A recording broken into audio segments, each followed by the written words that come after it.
Hey everyone, welcome back to the channel. My name is John and this is your Modern Tech Breakdown. Today I'm discussing the news that Intel has fired their CEO, speculate on why this happened and what it means for Intel. Let's jump into it. All right, so first off, let's dive into how this was announced. It was announced on December 2nd that Pat was retiring as of December 1st.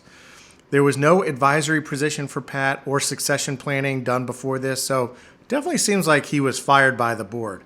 So why might that be? First, it's interesting that this occurred on December 1st, the first day of the month. Perhaps the board had given him a deadline to have a major customer signed up for Intel's foundry business by December 1st, and that didn't happen. According to The Verge's reporting, it seems that the firing occurred after a board meeting. It seems possible that the board made a decision that Pat couldn't stomach, so they went their separate ways. This move comes after Intel agreed to split its foundry business into a subsidiary.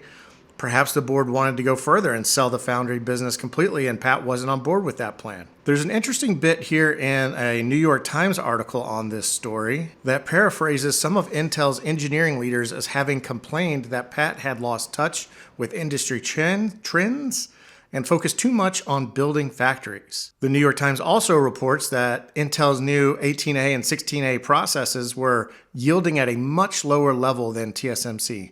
Perhaps process quality was a hard line in the sand for the board. To me, I have to think that the board wants to sell off and possibly sell the foundry business, and Pat wasn't going to accept that. If that's the case, I would expect Intel to announce early next year that they are going to be doing just that. So what's next for Intel? They need to find a new leader. They have temporarily elevated two of Pat's lieutenants. I have no idea if they are in the running for the job or who else might be a candidate. But I do know that whoever gets this job is going to have their hands full, like overflowing full.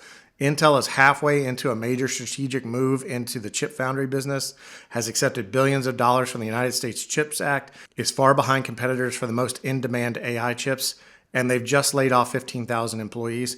Whoever the new CEO is, I don't think they're going to sleep for 18 months once they take this job. It's an absolute nightmare. But I do wish them the best. Intel is a brand for my youth. I really hope they can figure this out. But unfortunately, the sharks are circling right now, so it looks rather tough. But what do you think? Leave a comment down below. As always, thanks for watching. Please like, comment, subscribe, and I will catch you next time.